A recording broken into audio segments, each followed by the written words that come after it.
Hey, good evening, everyone. Thanks for joining. Fett263 presents Fun with Saber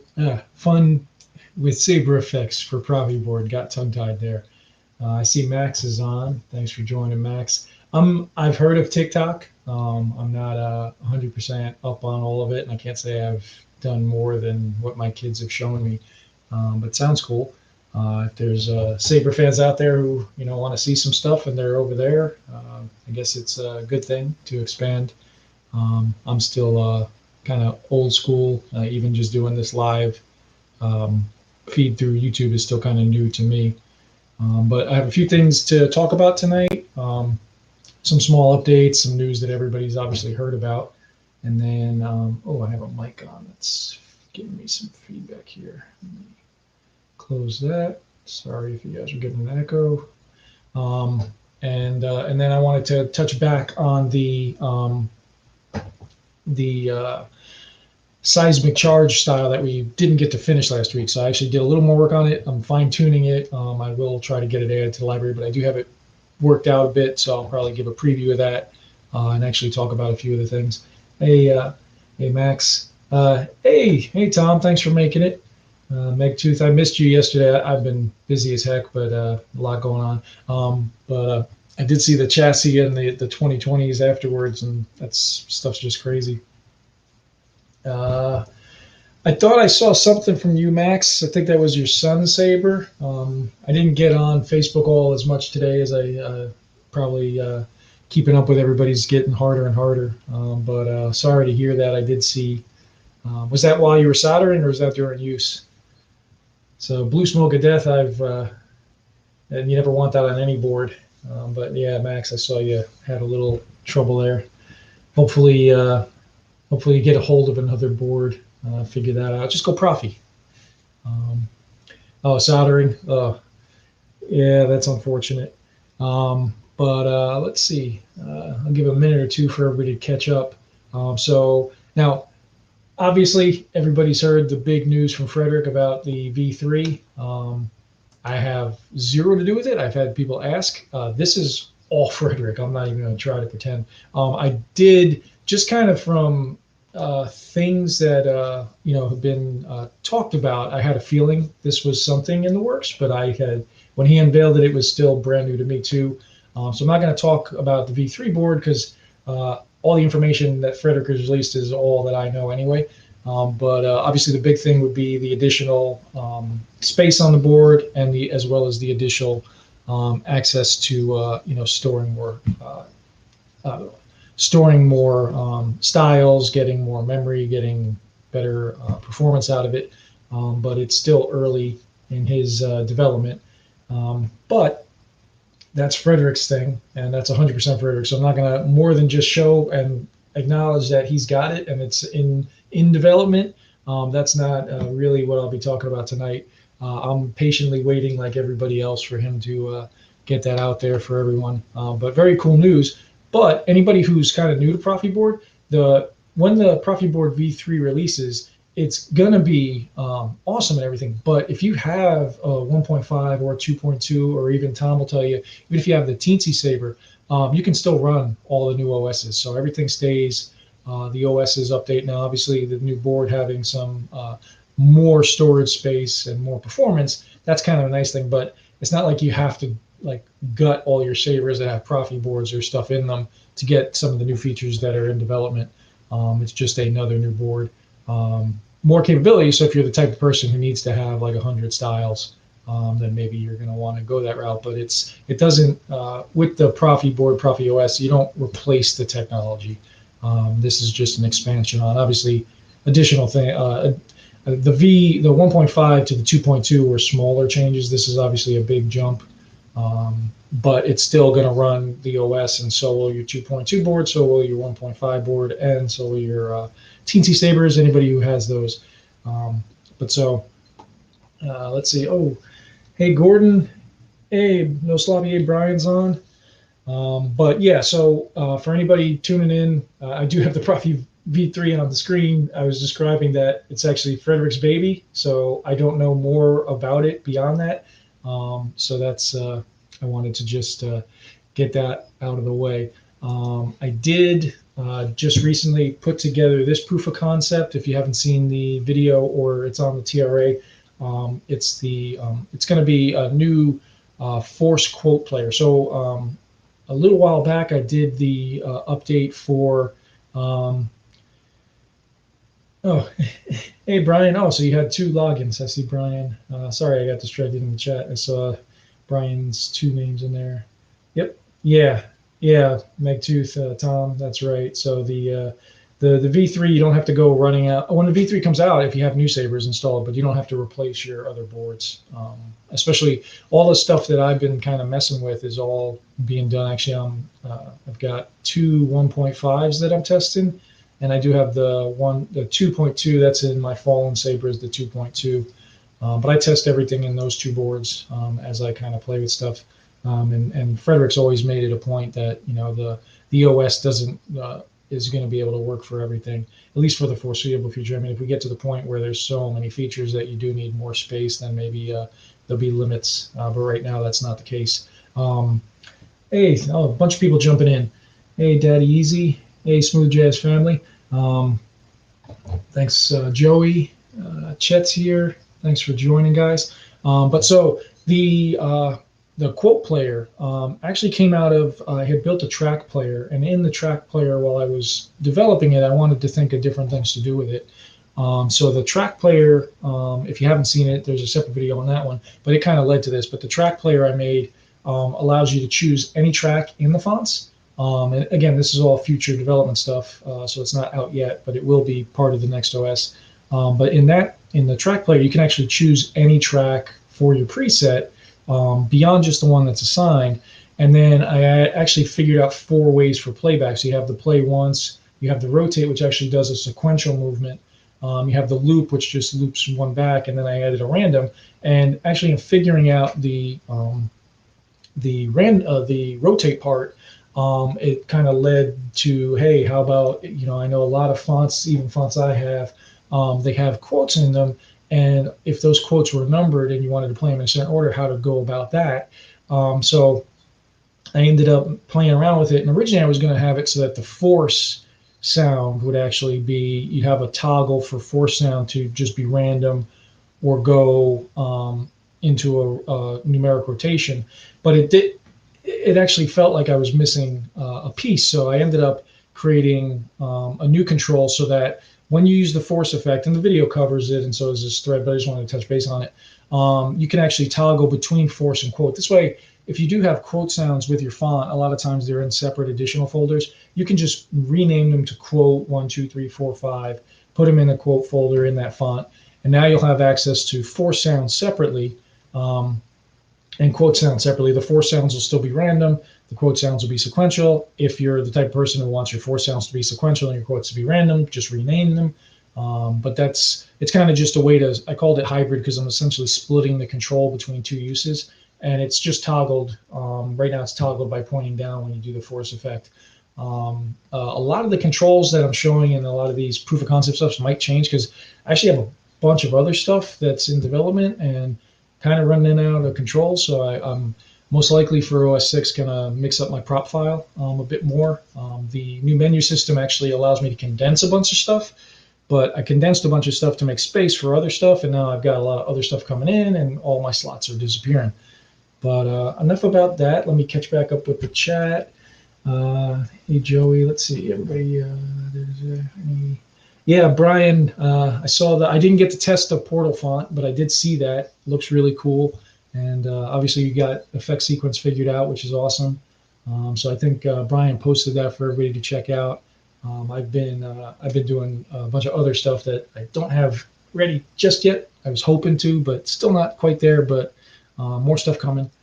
But let me get to the thing of the night. Actually, let me demo it. Let's see, Brian. Yeah, those multiple click things. Frederick put that in. I think he put it in OS 4. For what I'm, so the problem is without telling you guys what I'm working on, it's hard to go down that path. It wouldn't work quite as well for what I'm kind of working on. I think it would be clunky. For some things, maybe. But even double click in a lot of cases, because I've kind of been messing with a lot of different things. And as I develop something new, I have to stick it someplace. So sometimes I'll have an idea, I'll get it kind of working, but I don't have any button for it. So I just kind of stick it on something that's open.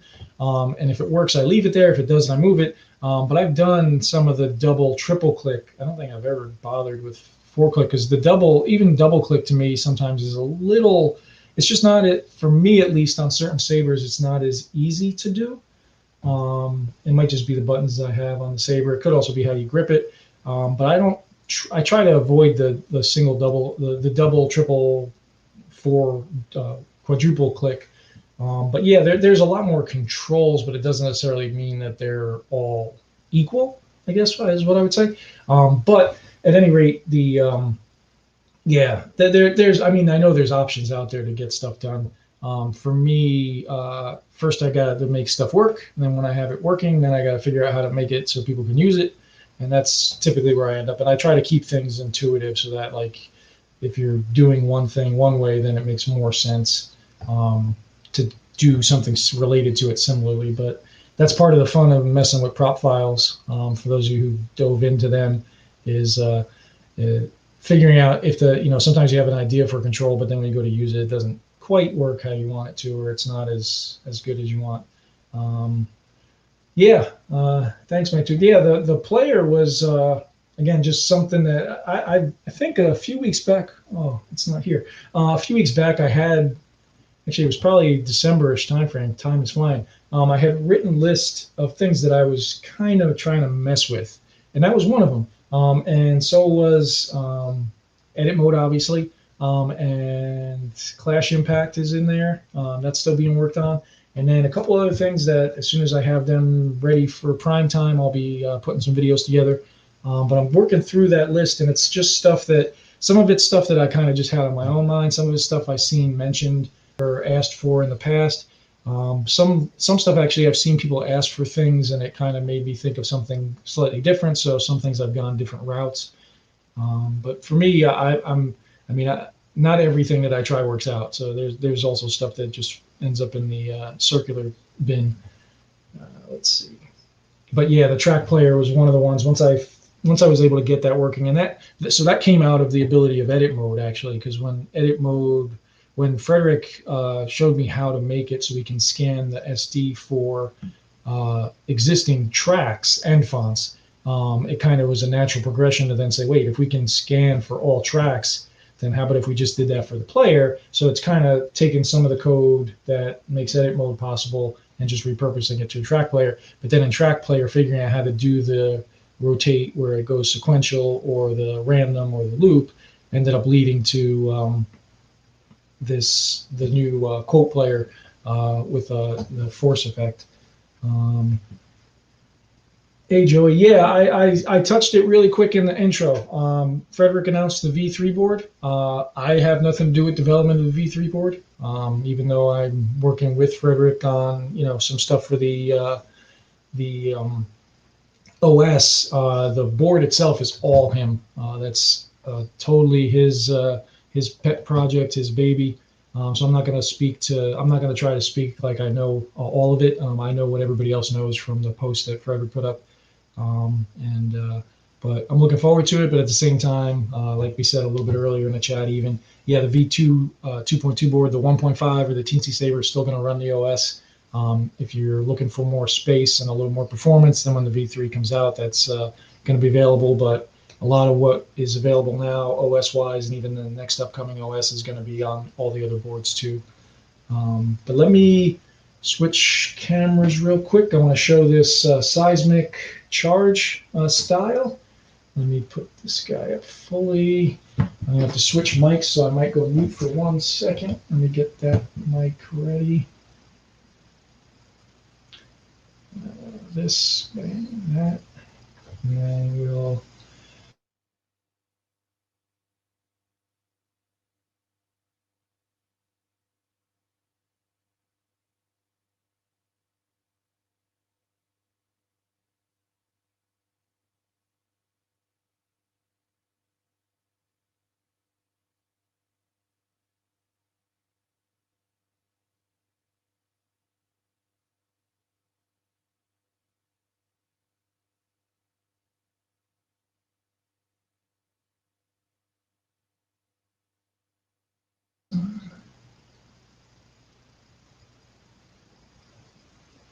All right. So hopefully I'm not going to be able to see when I go over to this spot, but hopefully you guys will see. Right now you're just seeing carpet, so that's a given because I'm holding the Saber.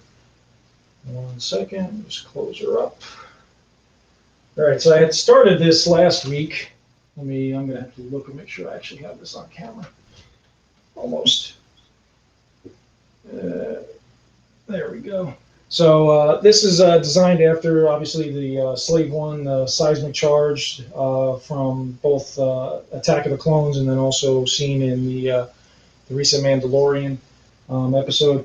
So what I've done is I've actually designed a Prion, which is what we're going to talk about in a minute. I just wanted to show the demo, that has the actual physical seismic charge moved to the middle of the blade, which is actually a little tricky, which is why I wanted to cover it. And then it's going to have a pause, a suck in, and then a detonation, which is the ignition. So this uses a Prion. This font I picked up at Saber Font. I forget the maker. I just happened to see it, and I was trying to time things out. But I made the Prion. I took the font.wave and I added some silence to it. So the Prion isn't part of this font, but I wanted something to be able to do this. So let's give it a run through. So it's pretty quick and fast, and then the actual blade effect itself is actually sending pulses out both directions from the center, and that just continues to go. So I will get this added to the library as a base style, which will be this, and then this uses a center out ignition and retraction. And then again, the Prion will be separate, so the Prion is the seismic charge Prion that moves to the center of the blade. So I'll do it one more time. So just something I've been playing with. I'll probably fine tune it a touch more before I get it added to the library, but wanted to show that. And I'll switch you guys back over. Hopefully the mic worked that whole time, because I don't know why that other camera doesn't seem to like the mic. Let me see. Right here. Cool. Okay. So hopefully you guys are hearing me. If not, then that was all for naught. I don't know what the deal is with that other camera, but I think I kept audio up. But so let's talk about that style. So that's the wrong one. That's the wrong one. That's the wrong one. Where'd you go? Oh, did I write over you? No, I didn't. You're right there. Cool. That would have been bad. All right. So let me catch up with the chat. See what I caught. Oh, cool. Thanks, Max. Thanks, Brian. Yeah, it's when I switched out of the camera last week, it was giving me some trouble, so I just wanted to make sure. Hey, Robert. Let's see. So I don't do sounds, Robert. I believe that the Melt Sound and Lightning Block, Jesse at Kyberphonics, he created an OS4 add-on package that has them. I know other people have made their own. But I do the visuals, which is what we'll talk about mostly tonight. So my library is the style code. It's not actually sounds. Occasionally, I've added some sounds to the library that I've kind of developed, and individuals like Brian have donated a couple sounds to me that I've put up there, like the Ice Blade. But for the most part, I'm actually not a sound guy. I usually, just buy my fonts. Occasionally, I'll go into Audacity and do a little bit of tinkering if I need like something to stretch out, like on the Prion, having a little bit of silence. But I'm not really a sound guy. But the more font makers have been adding it, because actually a few fonts I picked up recently had the Melt and Lightning Block sounds in them, and I forget the maker. I get a lot of Jesse's fonts, Ksith, but I still, every once in a while, if I see something that kind of looks cool, I'll get those too. But those would be check with font makers. I do know that Kyberphonics, Jesse Kirkbride has those. I think he has it as a breakout, as like a separate package you can pick up. So definitely check out his site. And obviously you can find him on Facebook. And a few other people do have sounds. I'm sure if you reached out through the open source group, people can provide. Let's see. Joey, yeah, I thought maybe you weren't here earlier. Yeah, with the V3 coming out, it's just a new board, but you don't have to replace your board. So having the 2.2, the 1.5, or even the Teensy Saber, you'll be able to update whatever new OS comes out next and get all the new features and functionality. But let's get into this. So obviously in editor, we do Preon separate from Ignition. So you can't see that's why I wanted to show the real effect. But so the Preon is just that movement to the center. And then what's actually happening is there's, at the tail end of it, is there's actually a join of a wipe in and a wipe to basically have it compress upon itself. Now it's really fast because I timed everything out. But that's the Preon down here. Oh, no, wait, that one has a delay on it. The wipe in is on the, yeah, that's the wipe in. It's on the top part. I forgot. It's on the ignition. So then the ignition is going to have that. So what we get is we get this kind of combination of the effects. So that's the expansion, but so you get the movement to the center, and that's what I want. That's what I'm essentially trying to work towards, showing everybody. And then we'll get the explosion out from the center. And there is a break. There is a point where there's just black on the blade, and that's to represent that kind of split second from particularly the Attack of the Clones when the seismic charge is dropping through space at the asteroid field. But also they did redo it in The Mandalorian. But so let's talk about that. Let's see. Oh no, I thought I saw something in the chat. Sorry. So obviously the big piece of that, which is going to be the primary focus for tonight, long-winded way of getting to it, is using a bump. So a bump, for those of you who aren't familiar with shapes, is just this. It's a group of dots that you set up, and the bump itself, you can use it in mix or in an alpha layer. So for this purpose, I just set it up as an alpha layer, and I'm using a little bit of a different mix on blue just because I was trying to match what they used in the screens. It's not a specific blue, so I was just doing a little bit of mixing. So that's why it's an RGB color. But with the bump, you get basically just two parameters you got to deal with. The first one is where it's going to be. So 0 being at the hilt, 32,768 being at the tip, so halfway through is going to be center blade. And then the size of it, and I went with a relatively small one because it's supposed to be that kind of small, actual physical seismic charge that drops. So we're dropping it essentially from the hilt to the middle of the saber. It's going to hang there for a second, and then we get the ignition. That's why I set it up as a Preon. And you can change, obviously, you can change any of the effects. If there's an effect as a Preon or as an ignition that you really like and you want to use it for a blast or a clash or something, you can always just change out the effect that's running. But so getting stuff to move to the middle of the blade and stopping, there's a couple of ways to do it, but the easiest way, and the way that I'm using in these styles, is what we kind of touched on last week, which is the trigger function. But obviously the trigger function, if you remember from last week, it does something a little bit beyond that. But so here's what we're going to do. Right now we have it where we want, but this is where we want to end up. So if you want to have movement here, and now you can have movement a few ways. So if we wanted to just get continuous movement, we could do something like this. Use a sign. All right, and what sign does this? Does that Knight Rider type scanning thing, the Cylon type effect. And that's really easy, but that's continuous. So what ends up happening is we're moving the bump, and we are doing but we're moving it between these 2 points at this speed. Now we can also, if we wanted to cut it off, we can cut it off here. And what we'll do is we'll cut this to the middle of the blade.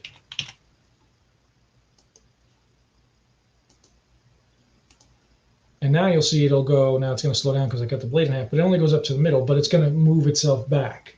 Now the problem with this though is sine is continuous. So if you wanted to try to use, so with the Preon that I have, I wanted it, when you hit the power button, I want it to move from the hilt to the center and stop.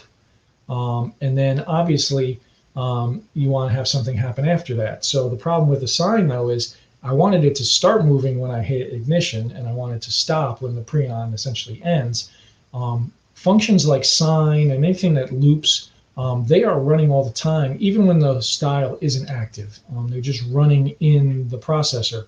So you can't use these. So if we what we'll do is we're going to put a little something here just to kind of demonstrate. I'm going to put an in-out TRL layer over this just so we can mask it long enough to show what's happening. And I'm just going to do, we'll just do a wipe real quick. Actually, we'll do instant for both because it'll make this easier to deal with so you can see it. Close that and close that. So what's going to happen now, the blade's off. So I kind of always go back on old stuff. But the in-out TRL just masks anything below it, underneath it, or in this case before it, until you hit power. So what's going to happen? I'm going to hit power, and it's going to open that movement up. But you saw where it started. It started there. Now I'm going to cut the power. Now when I hit power again, it's going to be at a different spot. At that time it was at the hilt. But if I cut power there, turn it back on, it's moving in all different directions. And that's because even while you can't see it visibly, it is actually cycling itself from the different positions. And if I take this limit off, you'll see it even more. So we'll put this back to full value. Cut the power, turn it back on. And so if you try to use something like this to get movement, it's not actually being timed by what you want it to. So instead of using things like that, you can get movement with trigger. And trigger, like it sounds, only activates when you tell it to. So we're going to put trigger in here. And what we're going to do is we're going to use, instead of the force, we're going to use the preon. And for right now, we'll use the base settings just to kind of show it. So what will happen here is now, I have to take this away for preon because it's going to mask it. So I'm going to take you away. I missed what I delete. I deleted something. There's a comma. So it's going to stay put now, right? And so what trigger does is it's going to move it. In this case, it's going to move to 32,768 over this length of time. It's going to stay there, and then it's going to move back. But this is the first step to getting it to move to the middle. So now it's going to stay put until I do, in this case, preon or ignition. If you do ignition, it activates with preon. Then it goes, but then it's going to go back. So now what we want to do is we're going to use, again, we covered it a little bit last week. We're going to put a scale on this. And what the scale does is it lets us limit it. So we're going to take this trigger, and I'm going to wrap it in a scale. And what scale does is it's going to limit the trigger to only what we want it to. So we're going to go from 0, which is the hilt, to 16384. Submit that, and now what we'll get is it will move only to the middle on the preon. And it's going to stay there for a second, and then it's going to move back. And you can delay it longer, but what I actually am doing in the preon is I'm moving it to the middle, timed to the length of the preon sound, so the preon gets hidden because then the blade ignites. So I'm kind of masking it. Now, if you wanted to, you could, if you needed to use this for a different purpose, you can also just have this only visible during a set period of time and mask it as well. So if we wanted to say, have this specific movement for a different purpose, but I want it to then go away, what you would do is we will, oops, need the transition effect first. I'm having a hard time with my typing again. We'll put a concat, which will let us get that in there. We'll do an instant. We'll have that. And then what we're going to do is we're going to put a delay. And let's see, that runs 500 with 1,000. We'll have a delay for 1,200. Close the concat. We'll say effect preon.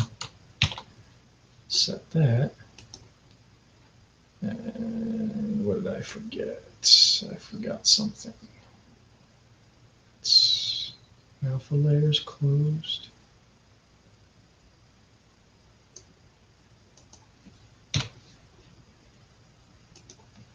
Nope, that wasn't it.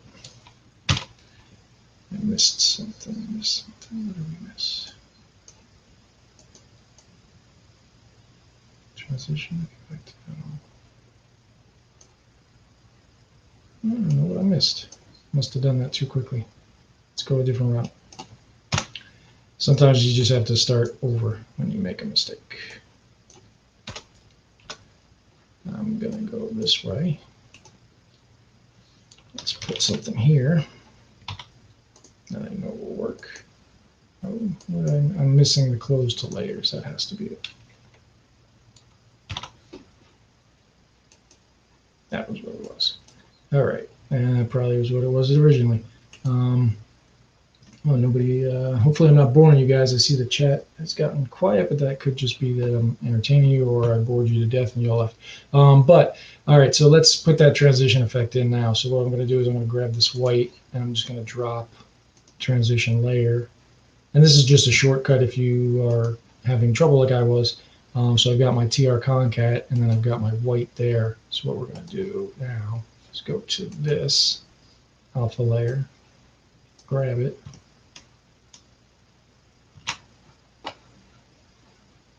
submit. I know you're not going to like me for a second, but that's okay. Go there. Oh, you didn't take. Why didn't you take? Grab that, right? Copy, right? Copy. Go here. Paste. Submit. Better. There. Now it should do pre-on. Something's messed up. What got messed up?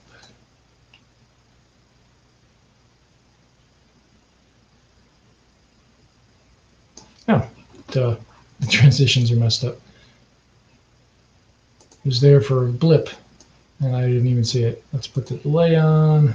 Sorry about this. I was trying to go a different route, and it totally was not cooperating. But and it's on blast, which also doesn't help.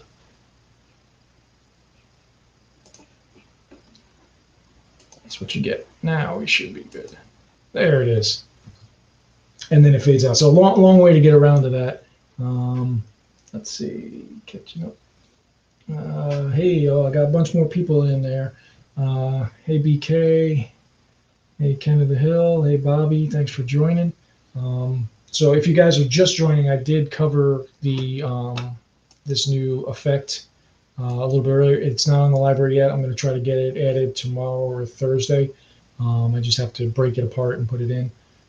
But I wanted to just demo it. So that's what we're working on right now, is just that little bit of movement is what I'm trying to show how to do, because it's a combination of things to get it done.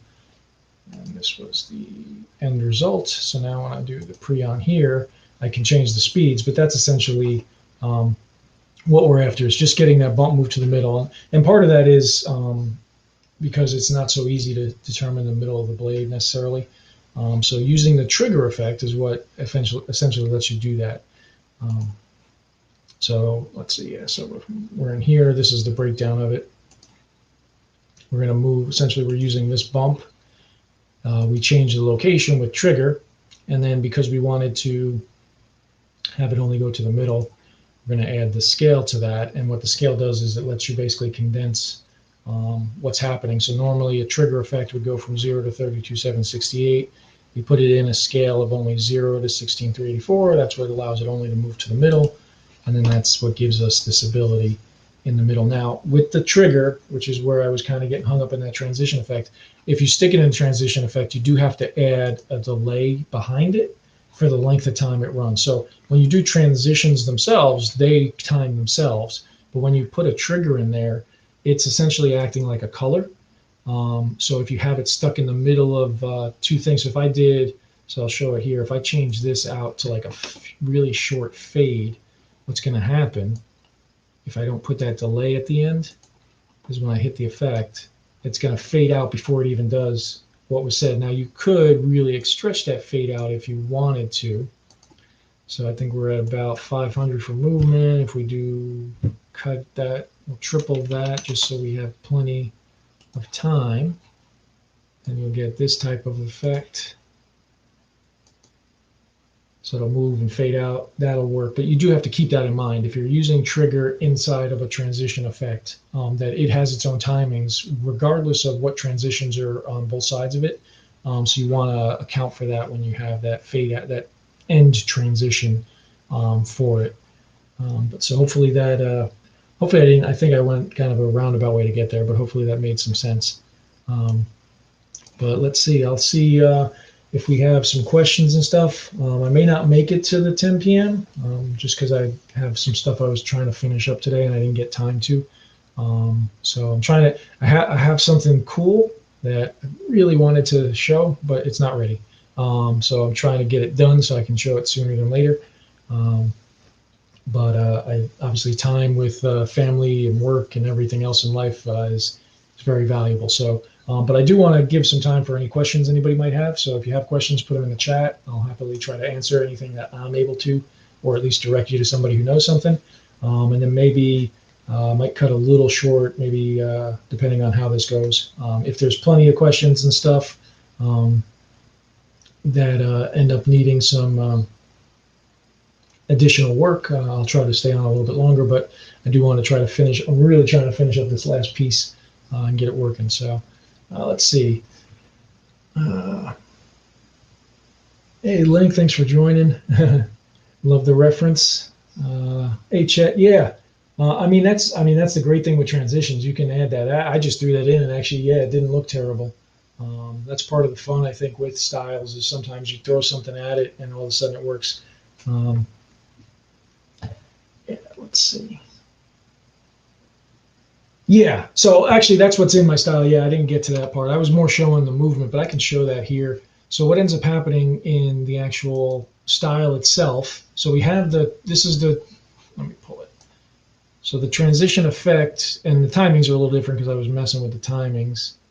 This is the pre-on effect, and that moves to the middle. And then I just have it cut off because I have the in-out TRL layer here set to blow up from the center.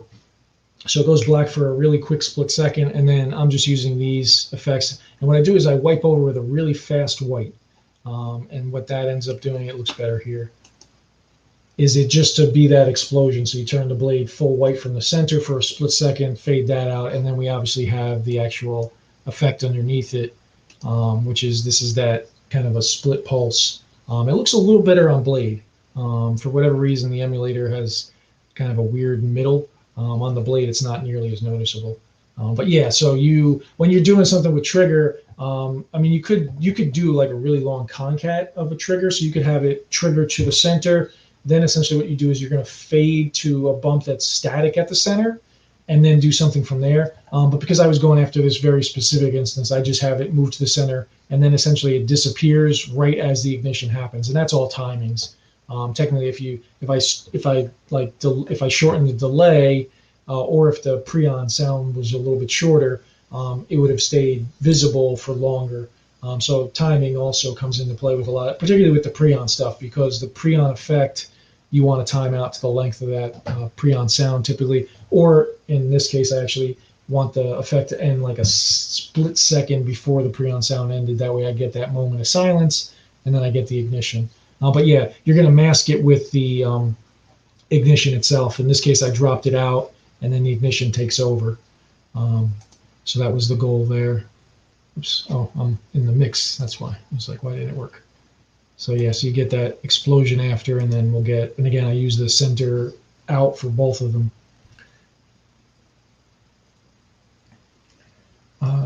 Blade style from loose deleted casing versus the screen version style.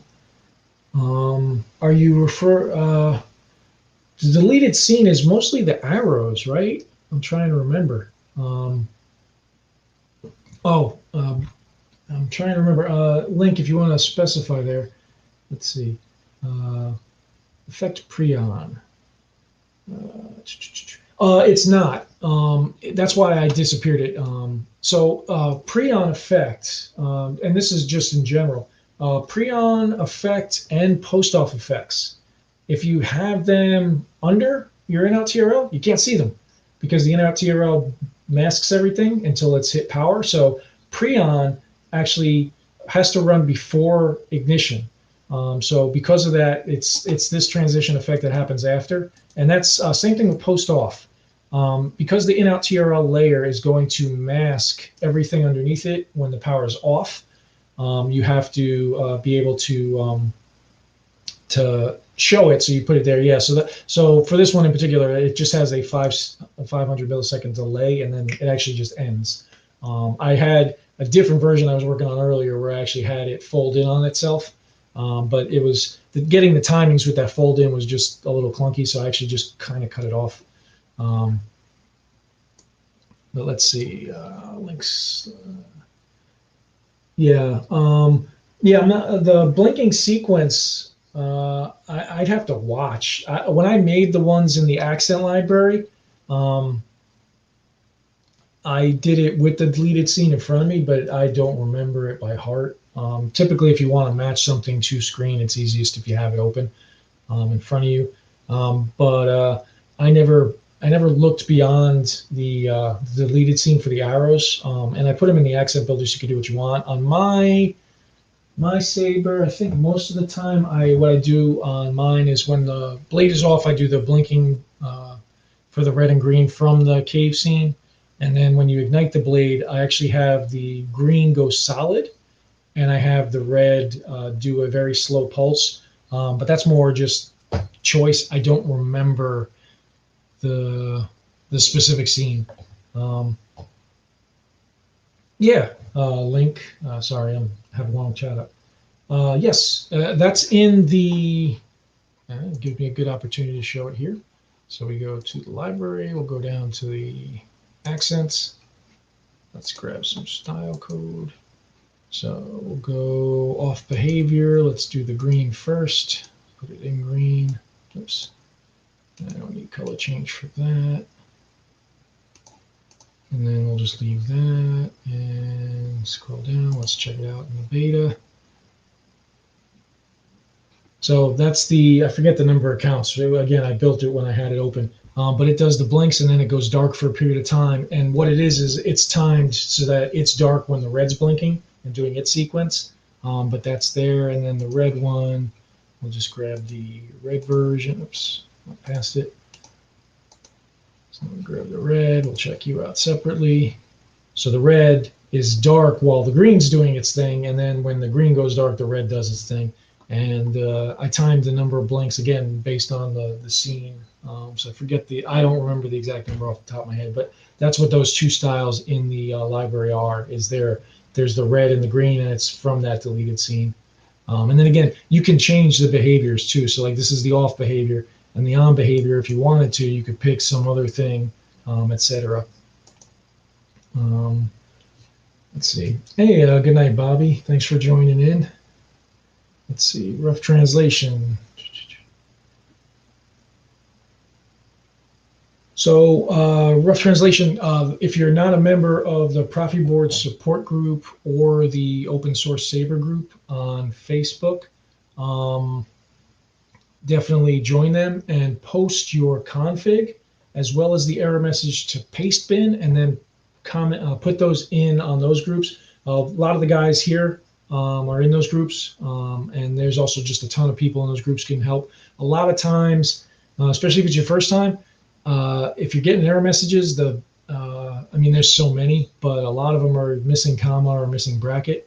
If it's other messages, though, typically everybody's run into them at least once or twice, so that you can actually just post the error message and your config, and somebody will help you get sorted. Max says the Saber Builders Academy actually does it as well. I'm sorry, I didn't have your question up, but yeah, typically the error messages, there's a wide range of them, so there's a wide range of causes, so it's going to be hard to do here. But if you post your config and the error message from Arduino put them in Pastebin, because you want people to be able to read them, and then paste those links from Pastebin into a message in the support groups, people will definitely be able to help get you sorted. You can also put it in TRA, but a lot of times the errors are really easy for people to sort out who've run into them before.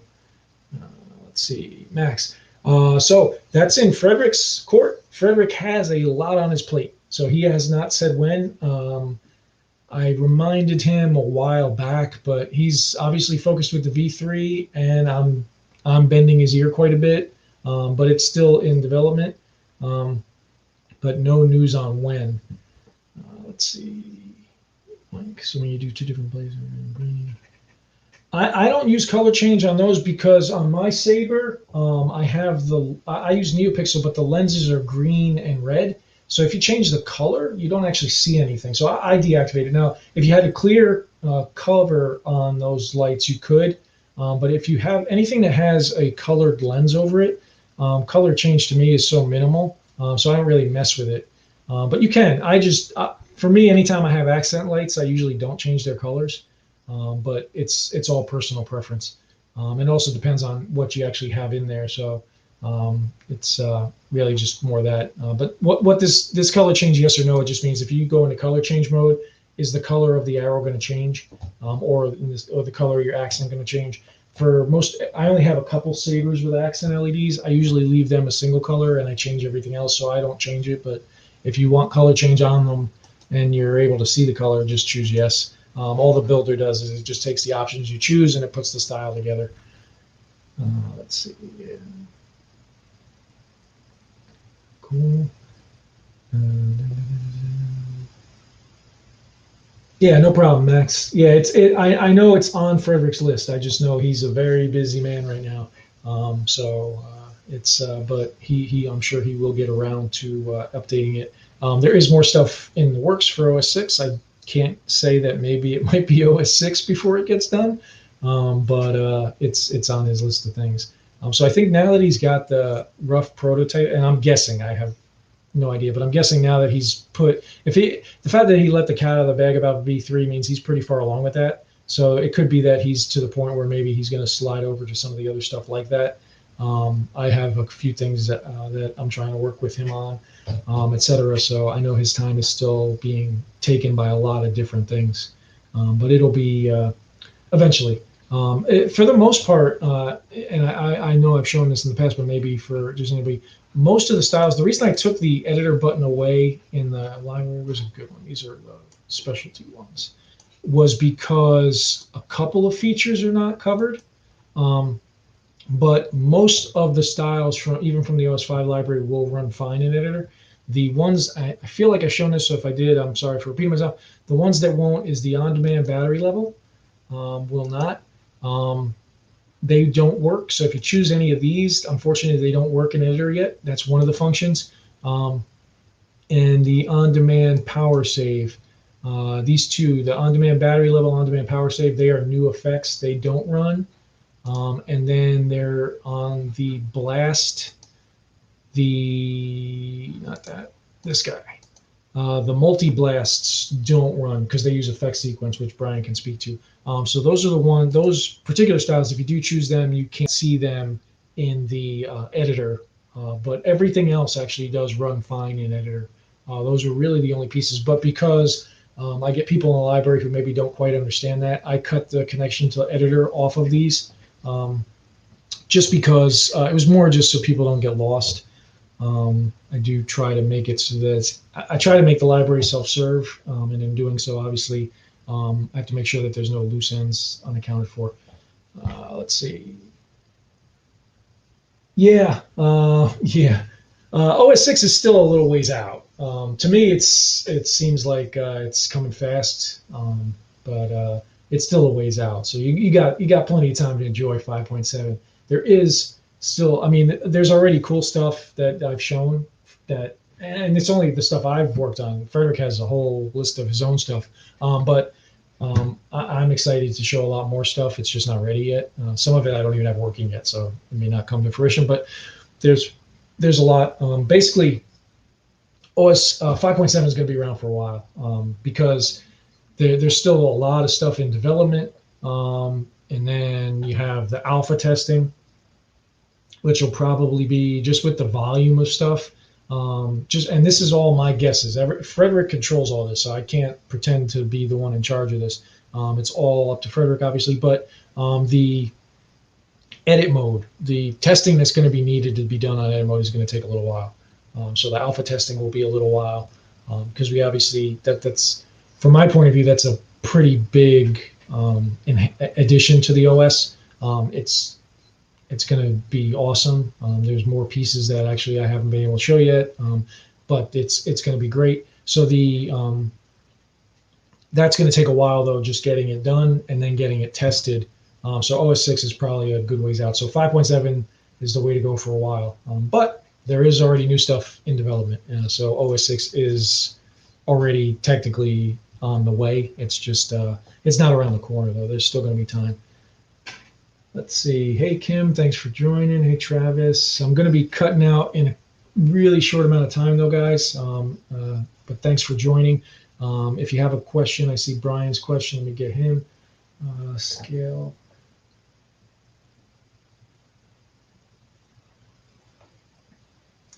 So it depends on which responsive lockup you choose.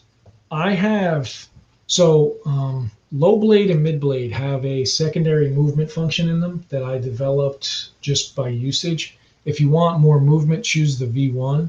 I can try to show this actually. It doesn't work quite right in the editor, but let me make sure I didn't choose any of the bad functions.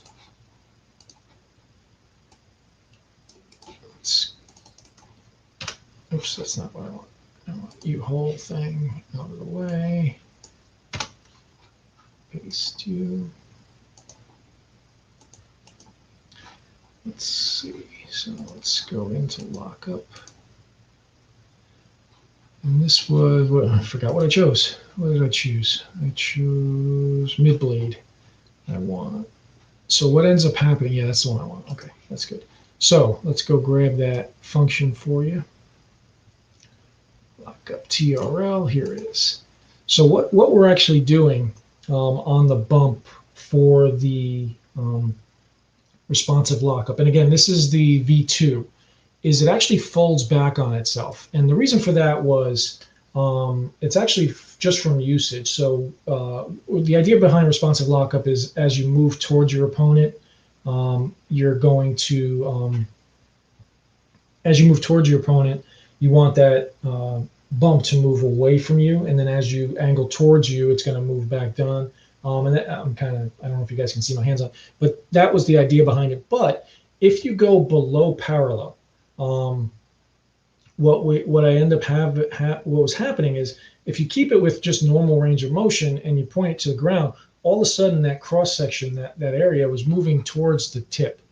But if you actually watch the films and even just in usage, when you actually have a lockup, and if you are changing position, first of all, lockup changing position from pointing up to pointing down, just physically you're going to lose half your body. But at any rate, as you move below parallel, you actually want that lockup to flip its reaction. So you want it to come back towards the hilt because your hands are going to be more in line with your opponent's hands. So what I did for the V2, which is the mid blade and low blade, is if you move below parallel, there is actually a secondary function, which is this guy, right? Yes. So this little piece in here is actually causing it to flip back the other way. So what it is for half of your movement, it actually reverses it. So if you grab the code, what you'll see is that the bump, its position is a scale that has blade angle in 2 spots. And the reason for it is this is the primary control, which will move it from hilt to the middle. But then when it gets about 50% up the blade, that's also about parallel. And then when you move below parallel, the rest of the movement actually gets flipped on itself based on the blade angle. So that's where it's a half blade angle. But that's, if you want to kind of break it down, that's this little piece here is what's actually doing that fold back. Mid blade, low blade. It's not a specific. Sorry, I didn't highlight that. It's more how I was trying to define it. It's more based on where you find your lockup being. So if you typically, and again, everything is editable, but it's, when I was testing, I tested with my son. I found that just naturally we were actually always coming into contact below midpoint whenever we would kind of do it. And he's obviously shorter than me, but it was just felt more natural than having the blades like really cross high up on each other. But if you're the type of person who you find that your normal strike point is higher up, you can choose the mid blade. So I typically run low blade on mine because I found that my typical clash point was actually below the center. If you find your clash point to be about center, that's what the mid blade is. And if you wanted it to just do the full movement, where if you move below parallel, it actually moves towards the tip, that's what the 3/4 blade is. I think I described it a little in the library, but it's really just, all it is just different limits on that movement. Hopefully that answered it. Let's see, I got a couple more. Lightning Strike, I think it's in the pre-on options. I haven't played in here in a while. Let's see, Lightning Strike should be down here. Summon Lightning, I think it was. It should be Smooth Jazz Family. So typically, any pre-on I design, the reason for this enhancement screen is so that they can be used on multiple styles. And again, I think it's like 95% of the styles in the library have the enhancements capability. It's just some specialty ones that didn't. So the list of the pre-ons is pretty long. And the one I showed today, the seismic charge one, will be added to here once I get the option, once I get the opportunity to. So there'll be a new one added to the bottom here. But I think the Lightning Strike is the Summon Lightning, I want to say. If it's not, I'm pretty sure that's it. But if it's not, if it's a pre-on, it'll be in this library. And you can add it to any style. And again, you can also, if there's effects in other locations that you wanted to move, you could just change whatever their effect definition is. So it's usually transition effect L, a whole bunch of stuff, effect something at the end. So effect pre-on, effect blast, effect clash. You can toggle those out and use it for other purposes. Let's see. Accent LED arrows.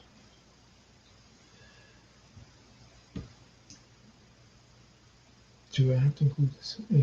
If I want to have accent LED arrows on while the hilt is not ignited, same accent style for each preset. Yeah, each preset has its own activity.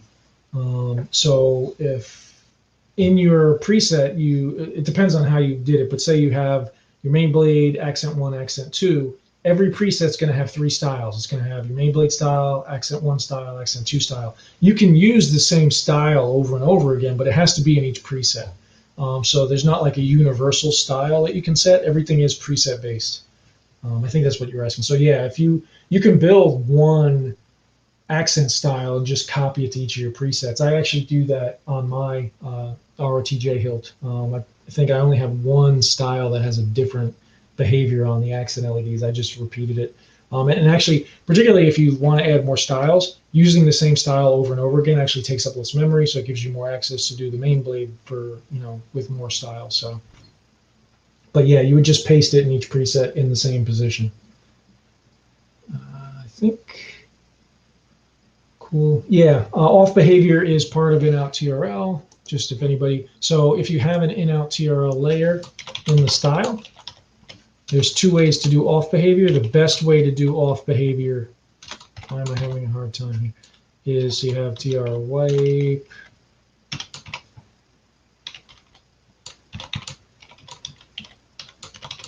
These are just standard. And then it's technically goes like this. Now some of the styles don't have the black in there. But what ends up happening with the in-out TRL layer is this layer masks everything that comes before it until you hit power. It only shows what's not underneath it, but if you have something like this, so let's put this actually we'll do a real quick demo and then I'm going to cut out, but let's do something like this just to show. We'll do an alpha layer just to put something in. We'll do red. Let's do just a simple.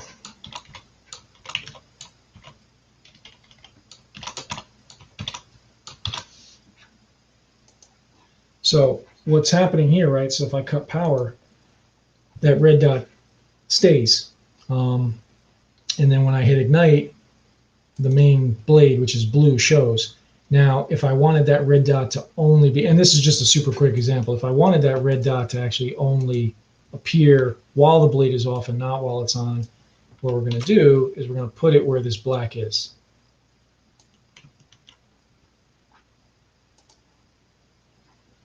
So then what happens, I missed something, what did I miss? Oh, there's a comma. So now what happens is when the blade is on, that red layer is gone.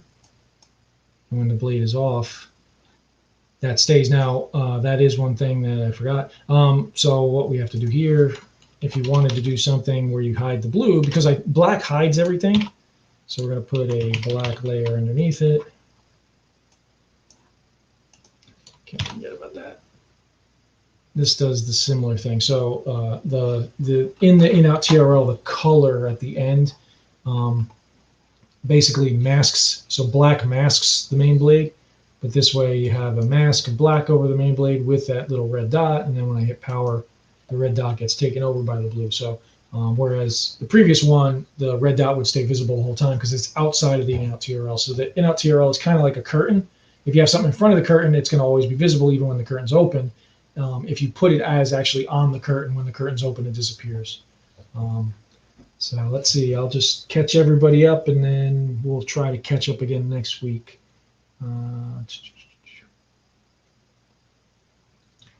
Yeah, crystal chamber styles work perfectly fine for accents as well. They're kind of similar, actually.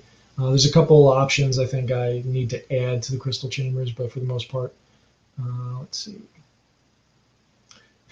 Yeah, I mean, everything in the library is editable, and the reason for it is to give everybody, you know, I even when I first was doing the old style sharing thread, it was just to kind of show what was possible. There's no, you know, the idea is if there's something that's kind of like you like, but you want to change it, that's the whole great thing about Proffi. You can make your own changes at any time. So, you know, if you're using a style from the library and then you're able to manipulate it into something that you like, that's the whole goal. So, but thanks everybody. Let's see, web USB. I don't believe you do, but that would be a good question, actually. I have web USB. I don't think you need power, but I would have to confirm that with Frederick for that. We'd have to confirm with Frederick. Let's see. Yeah, thanks, everybody. Yeah, we ran a little long. That's all right. I don't mind hanging out with you guys. I appreciate everybody for dropping in, but thanks, everyone. I'll try to catch up with you guys next week. If all goes to plan, I hope to have something really cool to show you at some point this week.